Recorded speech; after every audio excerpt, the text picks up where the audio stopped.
Hello friends, welcome back to our channel MRS.MALASUNDAR. இந்த வீடியோல பாத்தீங்கன்னா நைட் டின்னர் preparation plus நான் பாத்தீங்கன்னா இப்போ கொஞ்சம் ஜுவல்ஸ் வந்து பர்ச்சேஸ் பண்ணிருக்கேன். அதோட ரேட் and கிராம் இது எல்லாமே நான் உங்க கூட ஷேர் பண்ணிக்கிறேன். வாங்க வீடியோக்குள்ள போலாம். அம்மா பாத்தீங்கன்னா எண்ணெய் வந்து செக்காடி வச்சிருக்காங்க. அதை எடுத்துட்டு போறதுக்காக முன்னாடி நாள் நைட்டே என்ன கால் பண்ணி கூப்பிட்டுருந்தாங்க. ஸோ மார்னிங் வந்து எல்லா ஒர்க்கும் முடிச்சுட்டு ஒரு 10:30 போல் அம்மா வீட்டுக்கு போயிருந்தேன். 2 ஸ்டெயின்லெஸ் ஸ்டீல் பேஷன் வந்து வாங்கி வச்சுருந்தாங்க. இந்த பேஷனில் பார்த்தீங்கன்னா சைடில் எக்ஸகன் ஷேப்பில் டிசைன்ஸ் இருக்குது. அதனாலவே இந்த பேஷன் வந்து எனக்கு ரொம்பவும் பிடிச்சிருச்சு.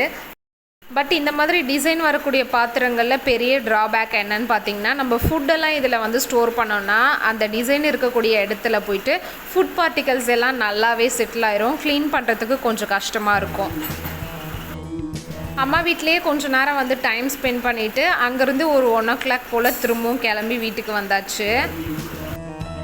இன்றைக்கோட டின்னர் மெனு பிளான் பார்த்திங்கன்னா சிறுபருப்பு சாம்பார் வித் கிச்சடி. சிறுபருப்பு குக்கரில் கொஞ்சமாக சேர்த்து தண்ணியை ஊற்றி ஊற வச்சாச்சு. ஆஃப்டர்நூன் அம்மா வீட்டிலேருந்து வந்ததுக்கப்புறம் ஆயில் மட்டும்தான் வந்து எப்போவுமே எங்கே ஸ்டோர் பண்ணுவேனோ அந்த இடத்துல எடுத்து ஸ்டோர் பண்ணேன். அம்மா வீட்டிலேருந்து லெமன், கொஞ்சம் முருங்கைக்காய் இதெல்லாம் எடுத்துகிட்டு வந்தேன். அதெல்லாம் பார்த்திங்கன்னா கவுண்டர் டாப்லேயே வச்சுட்டு அப்படியே கொஞ்சம் நேரம் ரெஸ்ட் எடுத்துகிட்டு வீடியோ ஒர்க்ஸ்லாம் பார்த்துட்டு ஈவினிங் குக் பண்ணுறதுக்காக வந்தேன். இப்போ தான் எடுத்து எல்லாமே ஸ்டோர் பண்ணுறேன். என்னோடய ஃப்ரிட்ஜில் பார்த்திங்கன்னா மேக்ஸிமம் லெமன் ஜூஸ் இருந்துகிட்டே தான் இருக்கும். எனக்கு பார்த்திங்கன்னா லெமன் ஜூஸ்னால் ரொம்பவும் பிடிக்கும். ஈவன் வின்டர் ரெய்னி சீசனில் கூட ஒரு நாள் தவறாமல் லெமன் ஜூஸ் வந்து எடுத்துப்பேன். அவ்வளோ பிடிக்கும். ஸோ அம்மா பார்த்திங்கன்னா 2 weeks ஒன்ஸ் லெமன் வந்து வாங்கி கொடுத்துருவாங்க. இஞ்சி பூண்டு பேஸ்ட்டு பார்த்திங்கன்னா காலியாயிருச்சு. ஸோ அதையுமே அரைக்கணும். அதை அரைச்சிட்டு அதுக்கப்புறம் தான் குக்கிங் ஒர்க்ஸ் வந்து ஸ்டார்ட் பண்ண போகிறேன்.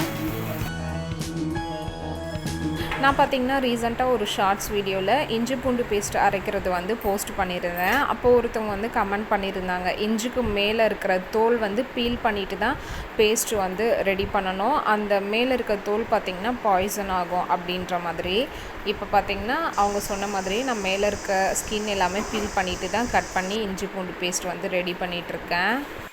இஞ்சி பூண்டு பேஸ்ட் வந்து வீக்லி ஒன்ஸ் வர மாதிரி நான் கொஞ்சமாக அரைச்சி வச்சுப்பேன். இன்கேஸ் நீங்கள் பல்காக 1 monthக்கு வர மாதிரி அரைக்கிறீங்க அப்படின்னா இஞ்சி பூண்டு பேஸ்ட் அரைக்கும்போது கொஞ்சமாக அதில் வந்து மஞ்சள் தூள், கல்லுப்பு, எண்ணெய் இது 3 ஆட் பண்ணி அரைச்சிங்கன்னா 1 month வரை கெடாமல் இருக்கும். எப்போ இஞ்சி பூண்டு பேஸ்ட்டு ரெடி பண்ணாலும் ஃபஸ்ட்டு இஞ்சியை மட்டும் தனியாக அரைச்சிட்டு அதுக்கப்புறம் பூண்டு சேர்த்து அரைச்சிங்கன்னா நல்லா ஃபைன் பேஸ்ட்டாக அரைஞ்சி வரும். சிறுபருப்பு பார்த்திங்கன்னா ஒரு 1/2 hour கிட்ட ஊற வச்சா நல்லா ஊறிடுச்சு. வாஷ் பண்ணிவிட்டு அதில் பார்த்திங்கன்னா சின்ன வெங்காயம் ஒரு 5 சேர்த்துருக்கேன். 3 தக்காளி ஆஃபாக ஸ்லைஸ் பண்ணி சேர்த்துருக்கேன். 1/4 teaspoon மஞ்சள் தூள், தேவையான அளவு கல்லுப்பு சேர்த்துக்கிட்டேன். 2 வரமிளகாய், 2 பச்சை மிளகாய், ஒரு 7-8 பல் தோல் உரிச்ச பூண்டு, கொஞ்சமாக புளி சேர்த்துருக்கேன். இப்போ இது எல்லாத்தையுமே நல்லா மிக்ஸ் பண்ணிவிட்டு மூடி போட்டு கேஸ் மேலே ஒரு 3 விசில் வந்து விட்டுக்கிறேன். நீங்கள் எப்போவுமே பருப்பு வேக வைக்கிறதுக்கு எத்தனை விசில் விட்டுப்பீங்களோ அத்தனை விசில் விட்டு எடுத்துக்கோங்க. நாளைக்கு என்ன சமைக்க போகிறேன் அப்படிங்கிறத முந்தின நாளே டிசைட் பண்ணிடுவேன். ஸோ சின்ன வெங்காயம் வச்சு ஏதாச்சும் ரெசிபி பண்ணுற மாதிரி இருந்ததுன்னா முந்தின நாளே அதுக்கு தேவையான வெங்காயம் எல்லாம் தோல் உரிச்சு எடுத்து வச்சுருவேன். இந்த சாம்பாருக்கும் அதே மாதிரி தான் முந்தின நாளே தோல் உரிச்சு எடுத்து வச்சாச்சு. வெங்காயம் பார்த்திங்கன்னா கொஞ்சம் பெருசாக இருந்தது. ஸோ அதை ஆஃபாக ஸ்லைஸ் பண்ணி எடுத்து வச்சுக்கிட்டேன். சாம்பார் பண்ணுறதுக்காக கேஸ் ஆன் பண்ணிவிட்டு ஒரு பாத்திரம் வந்து வச்சுருந்தேன். பாத்திரம் பார்த்திங்கன்னா நல்லா சூடாயிருச்சு. 3 டீஸ்பூன் கிட்டே கடலெண்ணெய் ஆட் பண்ணிக்கிட்டேன். பருப்புமே பார்த்திங்கன்னா 3 விசில் வந்துருச்சு. கேஸ் ஆஃப் பண்ணிவிட்டு குக்கரை வந்து கீழே இறக்கி வச்சாச்சு. எண்ணெய் பார்த்திங்கன்னா நல்லா காஞ்சிடுச்சு. கொஞ்சமாக வடகம் வந்து உடச்சி சேர்த்துக்கிட்டேன். கட் பண்ணி வச்சுருக்க சின்ன வெங்காயம், ஒரு கொத்து கருவேப்பிலை இது எல்லாத்தையும் சேர்த்து நல்லா கோல்டன் ப்ரௌன் கலரில் ஃப்ரை பண்ணி எடுத்துக்கிறேன். வெங்காயம் பார்த்திங்கன்னா நல்லா கோல்டன் ப்ரௌன் கலரில் சாத்தேறிச்சு. இப்போ இதில் கட் பண்ணி வச்சுருக்க 2 தக்காளியை சேர்த்துக்கிறேன். தக்காளியை இந்த மாதிரி நீல வாக்கில் கட் பண்ணி சேர்த்திங்கன்னா நல்லா குழஞ்சி வதங்கி வந்துடும்.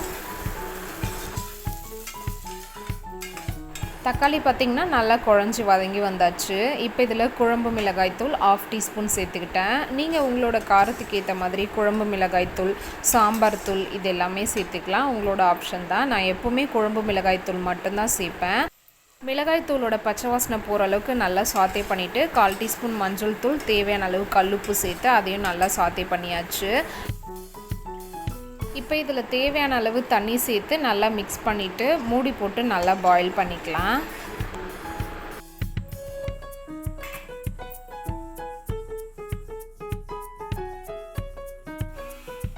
பருப்பு பார்த்திங்கன்னா நல்லா வெந்து வந்திருக்கு. பருப்பையுமே கடைஞ்சி எடுத்தாச்சு. குழம்புமே பார்த்திங்கன்னா நல்லா பாயில் ஆயிடுச்சு. இப்போ இதில் பருப்பு சேர்த்துக்கிறேன். பருப்பு சேர்த்து நல்லா மிக்ஸ் பண்ணிவிட்டு இப்போ இதை வந்து நல்லா பாயில் பண்ணிக்கணும். பருப்பு பார்த்திங்கன்னா இப்போ நல்லா கொதிச்சு வந்துடுச்சு. ஒன்ஸ் நான் இதை நல்லா மிக்ஸ் பண்ணிவிட்டு கேஸ் ஆஃப் பண்ணியாச்சு. இப்போ இதுக்கு மேலே கொஞ்சமாக கொத்தமல்லி இலைகளை தூவிட்டு மூடி வச்சிடுறேன். இந்த சைடில் பார்த்திங்கன்னா கிச்சடிக்கு தேவையான எல்லா திங்ஸுமே ரெடி பண்ணி கிச்சடி செய்ய ஸ்டார்ட் பண்ணியாச்சு. உப்புமா பார்த்திங்கன்னா யாருமே விருப்பப்பட்டு சாப்பிட மாட்டாங்க. அதனால் எப்போவுமே பார்த்திங்கன்னா நான் கொஞ்சம் வெஜிடபிள்ஸ்லாம் கட் பண்ணி ஃபுட் கலர் கீ இது எல்லாமே ஆட் பண்ணி கிச்சடி மாதிரி ரெடி பண்ணிவிடுவேன். எப்பவுமே ரவை ஆட் பண்ணுறதுக்கு முன்னாடி கேஸை வந்து லோ ஃப்ளேமில் வச்சுக்கோங்க. ரவை சேர்க்கும்போது ஒரு கையில் வந்து கொட்டிகிட்டே இன்னொரு கையில் மிக்ஸ் பண்ணி விட்டுட்டே தான் வந்து சேர்க்கணும். இன்கேஸ் நீங்கள் ரவையை ஃபுல்லாக கொட்டிட்டு அதுக்கப்புறம் மிக்ஸ் பண்ணிங்கன்னா ரவை பார்த்திங்கன்னா அங்கங்கே கட்டி கட்டி ஆயிரும். ஃபுல்லாக கிச்சடி பண்ணி முடிச்சதுக்கப்புறம் 1 டீஸ்பூன் கிட்ட கீ சேர்த்து நல்லா மிக்ஸ் பண்ணி சர்வ் பண்ணிங்கன்னா சூப்பரான ரவை கிச்சடி வந்து ரெடி ஆயிரும். ரவை கிச்சடி எப்படி பண்ணுறது அப்படிங்கிற ஃபுல் வீடியோவோட ரெசிபியை வந்து ஆல்ரெடி நம்மளோட சேனலில் போஸ்ட் பண்ணியிருக்கேன். பார்க்காதவங்களுக்காக லிங்க் வந்து டிஸ்கிரிப்ஷனில் கொடுக்குறேன். வேணுங்கிறவங்க செக் பண்ணி பாருங்கள். இன்றைக்கி நைட்டு டின்னருக்கு பார்த்திங்கன்னா சூப்பர் அண்ட் சாஃப்டான எம்மியான ரவை கிச்சடி வித் சிறுபருப்பு சாம்பார். இது பார்த்திங்கன்னா காப்பு டைப்பில் இருக்கக்கூடிய ஒரு கோல்டு பிரேஸ்லெட்டு. இதை தான் நான் சேஞ்ச் பண்ண போகிறேன். எதுக்காக இதை சேஞ்ச் பண்ண போகிறேன்னு பார்த்தீங்கன்னா இது ஒரு 2.5 இயர்ஸாக நான் ரெகுலர் யூஸ் பண்ணிகிட்டு இருந்தேன். இது சைடில் பார்த்திங்கன்னா நல்ல பெரிய விரிசலாக வந்துருச்சு. எப்படி இது ஆச்சுன்னு பார்த்தீங்கன்னா நான் தெரியாமல் ஒரு டைம் வாலில் என்னோடய கையை இடிச்சுக்கிட்டு அது வந்து பிரேஸ்லெட் மேலே பட்டு லைட்டாக ஒரு விரிசல் வந்துச்சு. அதே வாலில் திரும்பவும் செகண்ட் டைம் தெரியாமல் என்னோடய கை இடிச்சு அந்த விரிசல் வந்து பெருசாயிருச்சு. இந்த பிரேஸ்லெட் பார்த்திங்கன்னா ஓவல் ஷேப்பில் தான் இருக்கும். நம்ம அப்படியே வந்து கைவிட்டு இதை வந்து வியர் பண்ண முடியாது. சைடில் பார்த்திங்கன்னா திருகாணி மாதிரி கொடுத்துருப்பாங்க. இதை வந்து ஓப்பன் பண்ணி தான் நம்ம இதை வியர் பண்ண முடியும். நெக்ஸ்ட் டே மார்னிங் தான் பார்த்திங்கன்னா கோல்டு வாங்குறதுக்காக போயிருந்தோம். ஆர்காடில் பார்த்திங்கன்னா ஏஜஸ்னு ஒரு ஷாப் இருக்குது. இந்த ஷாப்பில் பார்த்திங்கன்னா 916 மட்டும்தான் வந்து சேல் பண்ணுறாங்க. இந்த ஷாப்புக்கு தான் வந்து போயிருந்தோம். இந்த ஷாப்பில் பார்த்திங்கன்னா ஃபோட்டோஸ் வீடியோஸ் எதுவுமே எடுக்கிறதுக்கு அலோட் கிடையாது. வீடியோ கால் மட்டும் பண்ணி வீட்டில் இருக்கவங்களுக்கு டிசைன் காமிச்சு எது வேணுமோ அதை வந்து டிஸ்கஸ் பண்ணி எடுத்துக்கலாம். ஸோ இந்த ஷாப்புக்குள்ளே என்னென்ன டிசைன்ஸ்லாம் இருக்குது, நாங்கள் என்ன பர்ச்சேஸ் பண்ணோம் அப்படின்ட்டு ஃபோட்டோஸ் வீடியோஸ் எதுவுமே கவர் பண்ணவே இல்லை. அங்கே நாங்கள் என்ன வாங்கினோன்னு போனோமோ அது எல்லாமே வாங்கிட்டு வந்துட்டு வீட்டில் வந்து இப்போ நான் உங்களுக்கு காமிக்கிறேன் பாருங்கள். இதெல்லாம் தான் நான் பர்ச்சேஸ் பண்ணிட்டு வந்தேன் அந்த ஷாப்பில். ஃபஸ்ட்டு பார்த்திங்கன்னா இந்த ஜிமிக்கி கம்பல் தான் வந்து பர்ச்சேஸ் பண்ணியிருந்தோம். மேலே பார்த்திங்கன்னா ஒரு ஃப்ளவர் மாதிரி கொடுத்துருக்காங்க. நடுவில் பார்த்திங்கன்னா ஒரு ரெட் கலர் ஸ்டோன் வந்து கொடுத்துருக்காங்க. அப்படியே கீழே இருக்கக்கூடிய டிசைன் ஸ்டார்ட் ஆகிற அந்த இடத்துல பார்த்திங்கன்னா லவங்கமோட ஹெட் வந்து எப்படி இருக்குமோ எக்ஸாக்டாக அதே ஷேப்பில் இருக்குது. அதுக்கு கீழே வர டிசைன்ஸ் எல்லாமே பார்த்திங்கன்னா லீஃப் மாதிரி கொடுத்து குட்டி குட்டி பால்ஸ் வந்து கொடுத்துருக்காங்க.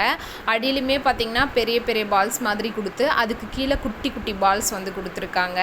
இந்த ஜிமிக்கி கம்பல் பார்த்திங்கன்னா என்னோடய மாமியாருக்காக வாங்கினது.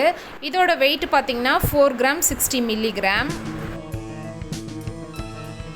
நெக்ஸ்ட்டு பார்த்திங்கன்னா வெள்ளியில் சைடு மெட்டி எனக்காக ஒரு செட் வந்து வாங்கியிருந்தேன். இதோட ஃபுல் டிசைன் பார்த்திங்கன்னா இந்த மாதிரி தான் இருக்குது. இதோட வெயிட் பார்த்திங்கன்னா 6 கிராம் 110 மில்லிகிராம்.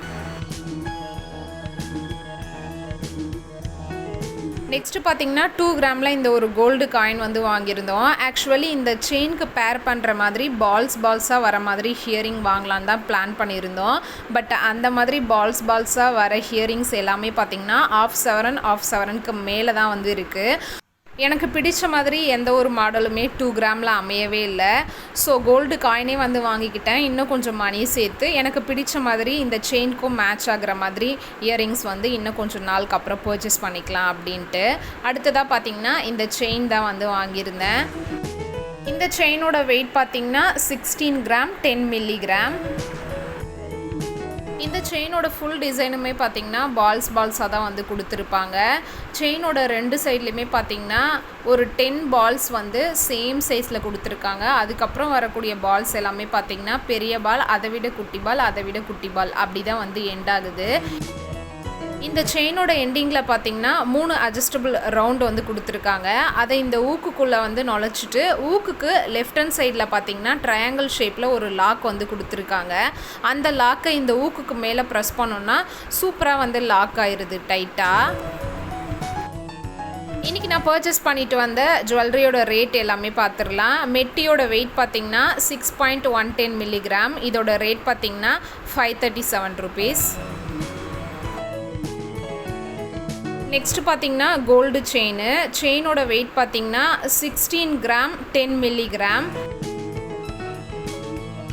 இதோட ரேட் பார்த்திங்கன்னா 97,406 ருபீஸ். நெக்ஸ்ட் பார்த்திங்கன்னா ஜிமிக்கி. இதோட வெயிட் பார்த்திங்கன்னா 4 கிராம் 60 மில்லிகிராம். பட் அதில் வந்து 2 ரெட் கலர் ஸ்டோன் இருக்குது. அந்த ஸ்டோனோட வெயிட் வந்து லெஸ் பண்ணிவிட்டு 4 கிராம் 30 மில்லிகிராம். இதோட ரேட் பார்த்திங்கன்னா 25,040 ருபீஸ். நெக்ஸ்ட் பார்த்திங்கன்னா கோல்டு காயின். இதோட வெயிட் பார்த்திங்கன்னா 2 கிராம் 10 மில்லிகிராம். இதோட ரேட் பார்த்திங்கன்னா 11,217 ருபீஸ். டோட்டல் அமௌண்ட் பார்த்திங்கன்னா 1,33,808 ருபீஸ். டோட்டலாக ஜிஎஸ்டி எல்லாமே சேர்த்து வந்த அமௌண்ட் பார்த்திங்கன்னா 1,37,820 ருபீஸ். நான் ஃபஸ்ட்டே சொன்ன மாதிரி ஓல்டு பிரேஸ்லெட் பார்த்திங்கன்னா சேஞ்ச் பண்ணியாச்சு. ஓல்டு பிரேஸ்லெட் சேஞ்ச் பண்ணதில் 91,870 ருபீஸ்க்கு வந்து எடுத்துக்கிட்டாங்க. வந்த அமௌண்ட்டில் இந்த அமௌண்ட்டை வந்து மைனஸ் பண்ணிவிட்டு நாங்கள் மீதி பே பண்ணது பார்த்திங்கன்னா 45,950 ருபீஸ் வந்து பே பண்ணோம். நெக்ஸ்ட்டு ஓல்டு பிரேஸ்லெட்டை என்ன ரேட்டுக்கு எடுத்துக்கிட்டாங்க அப்படிங்கிற பில் பார்க்கலாம். ஓல்டு பிரேஸ்லெட்டோட வெயிட் பார்த்திங்கன்னா 16 கிராம் 960 மில்லிகிராம். அதாவது 17 கிராமுக்கு 40 மில்லிகிராம் தான் வந்து கம்மியாக இருந்தது. ஓல்டு பிரேஸ்லெட்டை ஃபஸ்ட்டே நான் உங்களுக்கு வந்து காமிச்சிருந்தேன். அதில் பார்த்துருந்திங்கன்னா நிறைய எனாமல் ஒர்க் வந்துருக்கும். அந்த எனாமல் ஒர்க்குக்காக 350 மில்லிகிராமை வந்து லெஸ் பண்ணிட்டாங்க. டோட்டலாக பார்த்திங்கன்னா 16.610 மில்லிகிராம் வந்து கணக்கு எடுத்துக்கிட்டாங்க. இந்த பிரேஸ்லெட்டுமே பார்த்திங்கன்னா 916 தான். அன்றைக்கி 916 1 கிராம் என்ன ரேட்டோ அதே ரேட்டுக்கு தான் எடுத்துக்கிட்டாங்க. நாங்கள் சேஞ்ச் பண்ணுறப்ப ரேட் பார்த்திங்கன்னா 5,531 ருபீஸு. இவ்வளோ தான் ஃப்ரெண்ட்ஸ். இந்த வீடியோ இதோட நான் முடிச்சுக்கிறேன். என்னோடய வீடியோஸ் உங்களுக்கு பிடிச்சிருந்தால் மறக்காமல் என்னோடய சேனலை சப்ஸ்கிரைப் பண்ணிக்கோங்க. என்னோடய வீடியோஸை உங்கள் ஃப்ரெண்ட்ஸ் கூட ஷேர் பண்ணுங்கள், லைக் பண்ணுங்கள், கமெண்ட் பண்ணுங்கள். இதோட நெக்ஸ்ட் ஒரு சூப்பர் அண்ட் இன்ட்ரெஸ்டிங்கான வீடியோவோட நான் உங்களை மீட் பண்ணுறேன். தேங்க்யூ. பாய் பாய்.